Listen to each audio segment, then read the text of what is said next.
Connaissez-vous cette sensation de vouloir tout quitter, tout abandonner, repartir à zéro? Puis on se trouve des millions d'excuses. On se dit qu'on ne peut pas, qu'on n'a pas le temps, qu'il y a certainement d'autres priorités. Pour les Hakuna, l'aventure n'est pas une question, mais une évidence qui les mène au bout du monde. Et aujourd'hui, c'est leur histoire qu'ils vous racontent. Bonjour les Hakuna. Bonjour. Bonjour. Qui êtes-vous? Une famille ordinaire, bien occupée dans sa vie de tous les jours. Beaucoup de travail. On vient de Suisse. Mon mari avait sa société. J'ai travaillé depuis qu'il a créé sa société avec lui. Mais vraiment, j'étais secrétaire les 5 dernières années et je me suis occupée des enfants. Voilà, et le projet est né pour qu'on puisse profiter tous les deux de nos enfants et tous les 4 ensemble. Avec 2 garçons, 8 et 11. Et au départ, 6 et 9. Je montais tout ce qui était magasin, agencement, menuiserie, tout ce qui était métal, étagère. Moi, les premières années, quand on s'est rencontrés, j'étais serveuse et je l'aidais pour tout ce qui était papier. Et après, officiellement, j'ai été secrétaire. Administratif, ouais. Tout à fait.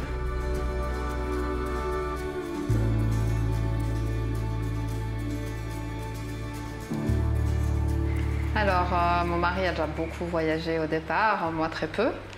Et donc il m'a déjà donné un petit peu le goût du voyage et puis le rythme qu'on avait, quand même très soutenu parce que on travaillait, lui était beaucoup en déplacement, on travaillait le soir, on travaillait les week-ends, on avait au départ 1 semaine de vacances par année et puis après on a perdu un ami qui avait le même rythme de travail, mon mari était très proche de lui et ça a été en tout cas pour ma part l'élément déclencheur de vouloir changer de vie, que mon mari profite aussi de son labeur, en fait, qu'il ne fasse pas que travailler. Lui, il voulait vraiment nous mettre en sécurité, chose qui est très bien, mais il a le droit aussi d'en profiter. Et on a envie aussi de profiter de lui. Donc, c'est de là que tout est parti.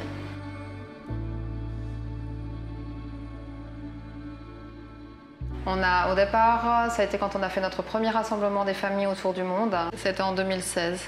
Ouais, on a fait notre premier rassemblement et là voilà, c'est bon, il était convaincu. Donc à partir de là, on est vraiment là est né le projet et on a rencontré des familles qui avaient fait ce voyage, qui avaient prévu de le faire.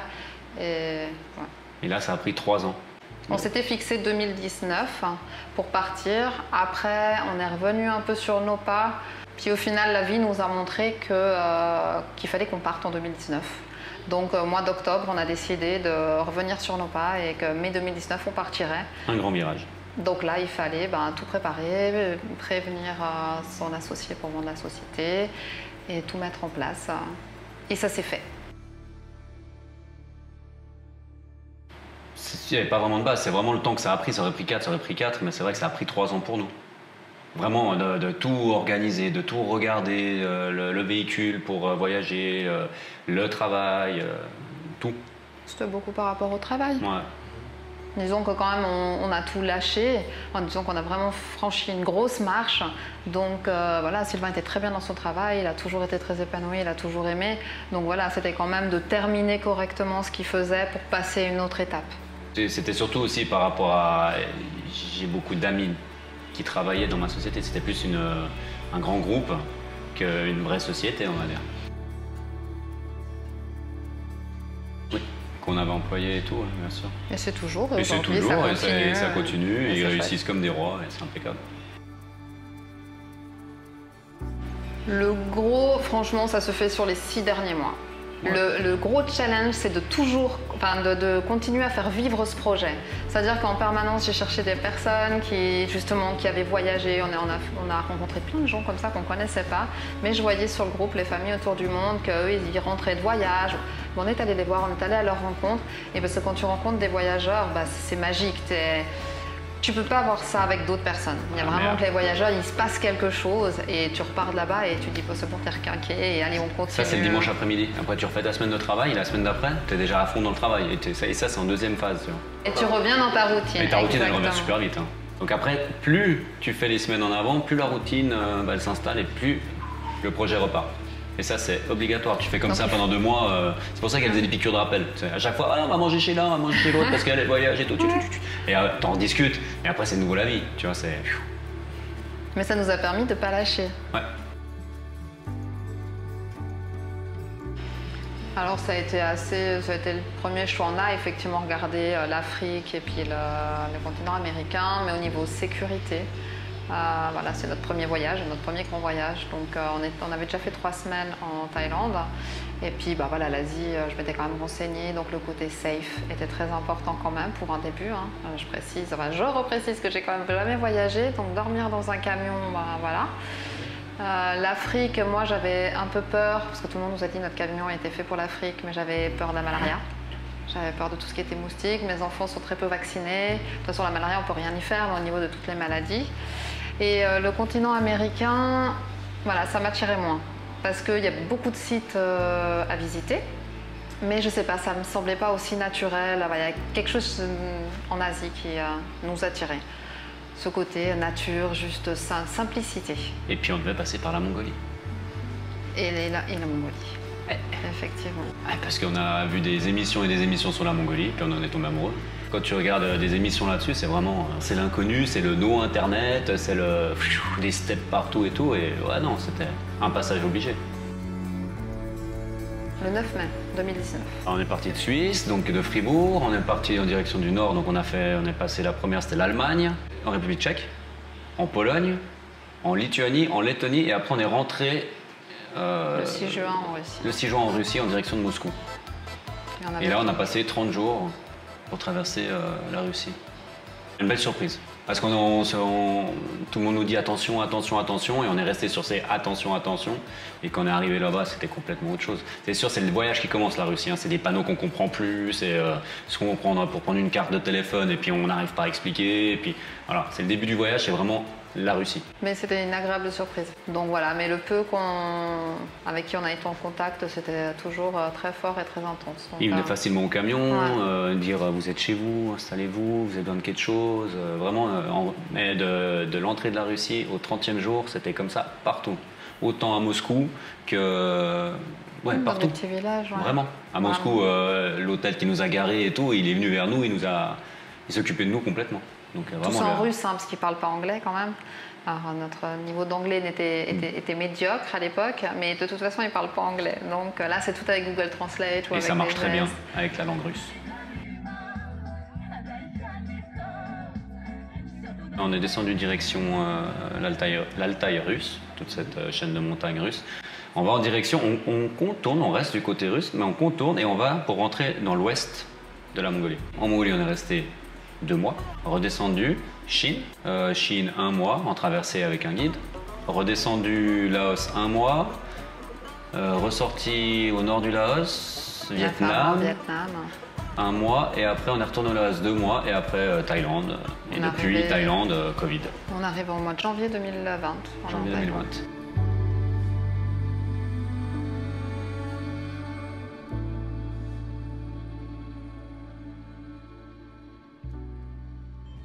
Culture, grande étendue plaine sauvage, quoi. Paysage de fou.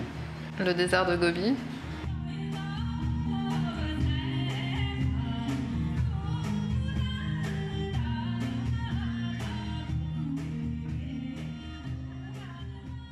Ouais, belle étape aussi. Ulaanbaatar, vraiment, c'est une agréable surprise. Après, on y a passé beaucoup de temps à cause du visa chinois. On a passé beaucoup de temps avec nos amis voyageurs. Il y avait même une rue qu'on appelait, nous, la rue des Français, hein, parce qu'en plein centre-ville, il y avait une rue quand même où on est resté, mais parfois une semaine entière. Le temps de faire le visa chinois. Comme ça, avec les autres véhicules, dans les trucs de fou, à faire l'apéro sur le trottoir, au centre d'Ulaanbaatar, à 2 pas de l'ambassade chinoise. C'est des trucs de chez toi, tu t'imagines jamais que ça arrive. Et là, tu as des véhicules européens posés dans cette rue, au centre de la Mongolie. On doit passer par une agence avec un guide tout le long. Il doit nous accompagner dans le véhicule. Et du coup, on a créé un groupe, enfin, particulièrement un copain à nous maintenant, Johan, il a créé son groupe. J'avais lancé un message comme quoi je recherchais des personnes qui seraient intéressées. Du coup, il y a Stéphanie Desjunarost qui m'a contactée. De là, on s'est appelé. Et voilà, et petit à petit, avec les réseaux sociaux, le groupe il s'est créé. Et donc il y a une personne qui, elle, s'est occupée de toutes les démarches et de récupérer les papiers de tout le monde, c'est Johan de Un Instant de Vie. Parce qu'on a tous des noms comme ça de voyageurs, hein, comme nous les Hakuna, voilà, on a chacun nos noms de voyageurs.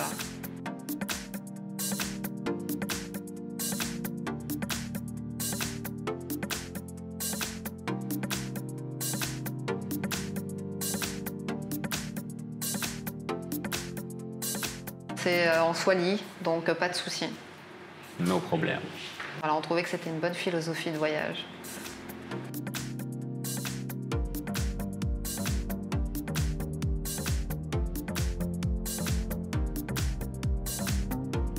Deux mois. Juillet-août. 2019. Oui, et au départ, ils se demandaient même, mais qu'est-ce qu'on va faire Ils me disaient, mais qu'est-ce qu'on va faire 2 mois en Mongolie, dans les steppes?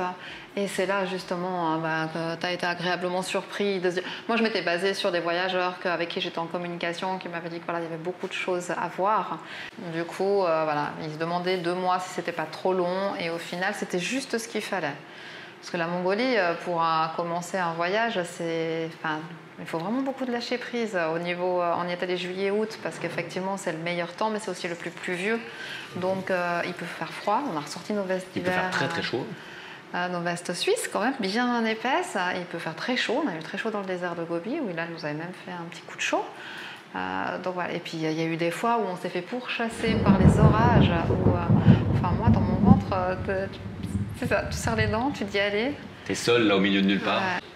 Pas d'éclairage. Pas d'internet, pas de maison, pas de police. On dirait que le temps il s'est arrêté. Il s'est arrêté, tu rentres, je crois qu'il y a 3 personnes au kilomètre carré, c'est ça? Alors que la plupart des gens vivent à la capitale. Donc en fait, tu peux rouler 3 jours et puis croiser 2 personnes, quoi. Donc quand tu as ce nuage noir qui t'arrive comme ça, c'est comme dans l'émission, ça t'arrive dessus et ça te tombe dessus, quoi. Tu te dis c'est la fin du monde, ça va durer... je sais pas combien de temps, mais en fait ça dure 10 minutes, ça passe, et là tu as l'ouverture, et puis les montagnes sont de nouveau turquoise, bleu, puis tu repars, on dirait du velours, c'est... La connexion, tu l'as dès que tu arrives dans les villages. Donc dès que tu arrives dans les villages, tu vas récupérer ta connexion. Ouais. Et donc là, d'un coup, parce qu'il y avait quand même les copains, même si on a fait chacun notre voyage, mais c'est vrai que plein de points, on s'est retrouvés, donc ce qui était très chouette. Hein. D'ailleurs, dès qu'on est rentré en Mongolie, on a fait une petite boucle comme ça à 4. Qui pareil a demandé beaucoup de lâcher prise de ma part. C'était assez impressionnant. C'est-à-dire qu'on est passé à des montées, je crois, à plus de 20%. Nos copains qui avaient une panne, il a fallu les tirer, mais en fait, Sylvain n'a pas réussi. Du coup, vraiment, j'ai eu peur qu'on abîme leur maison et la nôtre, mais aussi surtout la leur. Enfin, c'est une sacrée responsabilité. Après, il y a eu des passages de rivière. Enfin, ouais, émotionnellement, en fait. Après, c'est le voyage. Et c'est ce que j'aime dans le voyage, c'est que c'est comme ça tout le temps. Quand tu fais la Mongolie, quand tu passes par l'ouest, tu arrives dans les villages. Je sais pas, nous, on est végétariens, donc on était à la recherche du légume perdu. Voilà, tu vas arriver, tu vas trouver un petit cornichon, tu vas trouver une petite gousse d'ail, mais c'est précieux, hein. Une pomme, hop là, tu prends, tu te contentes de ce que tu... Ouais, c'est un autre monde.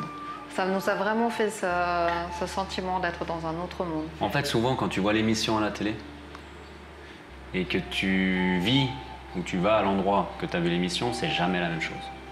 Toujours on dit « Ah, ils ont exagéré à la télé. Ah, ah. » Et là, tu passes Russie, Mongolie, et tu rentres dedans. Et en fait, c'est exactement le compte-rendu de l'émission. De toutes les émissions qu'on a vues sur la Mongolie. C'est plein les yeux. Ils n'ont pas vendu quelque chose qui n'existait pas, ils ont vendu le truc qui existait, et même moins encore, tellement c'est... Puis tous ceux avec qui on était, ils ont le même sentiment, la Mongolie, c'est fort. C'est tellement décalé avec notre monde, même si aujourd'hui, même l'Asie, il y a plein d'autres pays où c'est décalé, c'est encore différent parce que on est loin de tout. Ulaanbaatar, c'est très moderne, hein, mais après tout le reste, ils ne sont pas du tout connectés et ça change tout. De toute façon, tu as Ulaanbaatar, tu sors, tu fais 3 km et c'est... des steppes. Tu vas remplir ton réservoir d'eau à la maison d'eau. T'as le monsieur, on s'est vu attendre, il pleuvait comme le poing. On a attendu 1 heure que le monsieur arrive avec sa tenue, hop là, remplisse.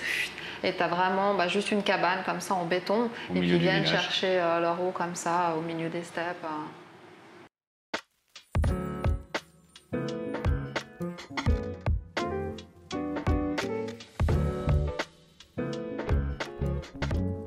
Au départ, j'avais créé un blog avant de partir et puis en fait, je me suis vite rendu compte que ça prenait beaucoup de temps. Donc j'avais mis entre parenthèses et par contre, on a fait Polar Steppe effectivement pour que nos amis, nos familles nous suivent. Donc là, ça a été tenu tout le long où on a vraiment tous les points par où on est passé avec des descriptions. Puis on a aussi Instagram et Facebook que petit à petit, j'enrichis de plus en plus. Et le blog que j'ai remis à jour correctement maintenant.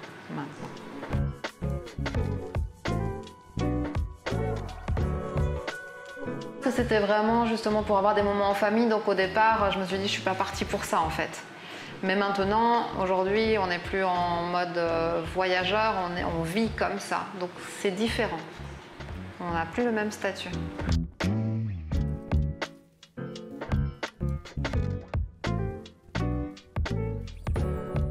Milieu des rencontres, pays après pays et tout ça. C'est vrai que si on est toujours pendu sur nos trucs, le fait de ne pas avoir de réseau, on n'est pas dessus de toute façon. Et c'est complètement une autre ouverture d'esprit.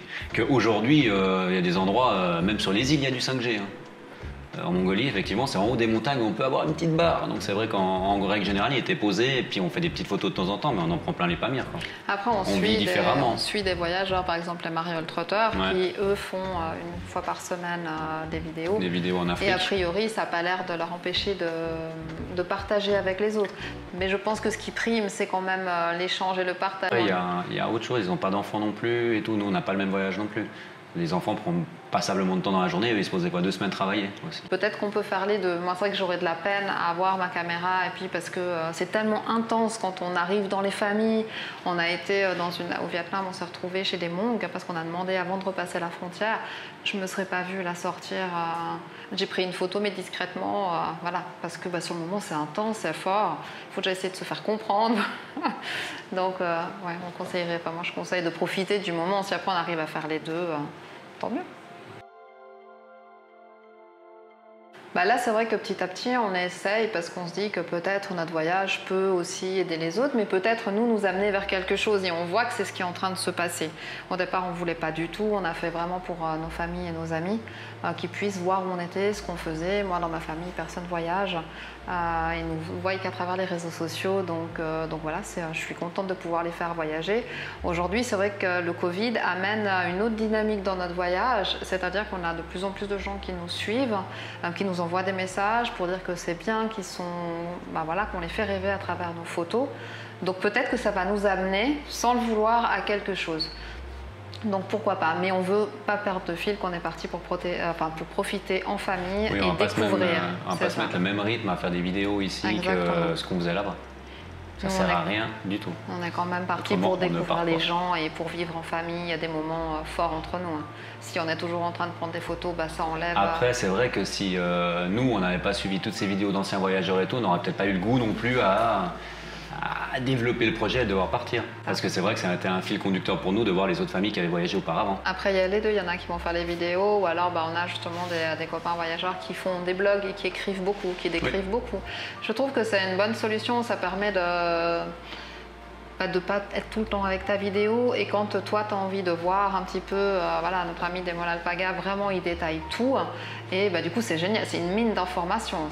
Suivant les pays que tu veux faire, tu vas... Pour la population, pour l'histoire du pays, pour tout. Ouais. Et un tour à 5, Marilyn c'est pareil, ils font des articles très très complets, et je sais que par exemple un tour à 5, ils avaient fait, là ils sont en Afrique, ils ont fait l'Asie, et je me suis beaucoup inspirée pour notre itinéraire, parce qu'ils ont des enfants aussi. C'est qui? Vous êtes qui, vous? Vous vous présentez? Thibaut, je suis Ilan. Thibaut, 11 ans. Suisse. Je suis née en France. C'est là où on habitait à ce moment-là. Parce que ma maman elle est française et mon papa il est suisse. Du coup je suis franco-suisse. On a plus habité en Suisse. J'avais 5 ans quand on était en Suisse, à peu près. Et du coup jusqu'à 9 ans. Du coup c'est les parties où je me rappelle le plus. Les parties où je me rappelle plus de souvenirs en Suisse qu'en France. Ouais, voilà. Je m'appelle Ilan, j'ai 8 ans et je viens de Suisse. La bonne nourriture, voir toutes sortes d'animaux, faire des rencontres avec des personnes du pays, avec des touristes, pour parler un peu la langue française. Parce que c'est cool de voyager, on fait des rencontres, on fait du vélo et que la nourriture elle est bonne. Et on est avec papa et maman tout le temps, non? Non. Ah, on n'a que 3 heures d'école, Yoli. Un voyage, non. C'est la même chose qu'en Suisse. Les révisions. Ça dépend quand il a bien dormi, qu'il a bien dormi. Ça dépend de la forme que tu as aussi, mon petit grand. Et ça a chacun donc un enfant. Depuis hier, il crie moins, mais par contre, il crie moins, c'est direct Dylan par contre. C'est moins... Des pompes aussi des fois. On est ravis de partager nos aventures avec vous. Comme vous voyez, en voyage, on ne s'ennuie pas. Si vous voulez suivre nos aventures, n'hésitez pas à nous rejoindre sur les réseaux sociaux. Il n'y a pas de maillet, il faut dire quoi? Si je fais comme ça marche? Non, on vous met les... Comment tu dis? Tu vois? Tu te moques. Dis donc. On vous met les liens. On met les liens là-dessous, on sait pas, quelque part. De toute façon, c'est pas nous qui faisons le montage. Alors on n'en sait pas rien où ils sont, les liens. Donc si jamais les liens seront quelque part par là, maintenant on vous laisse. À bientôt. À bientôt. L'intérieur Faut te de dépêcher moi, parce que et la là. tête que je fais, c'est parce que la fourmi elle est en train de me chatouiller la bouche. Ça, j'enregistre tout, je m'en fous. Ah, pardon. On est ravis de partager nos aventures. 200e fois.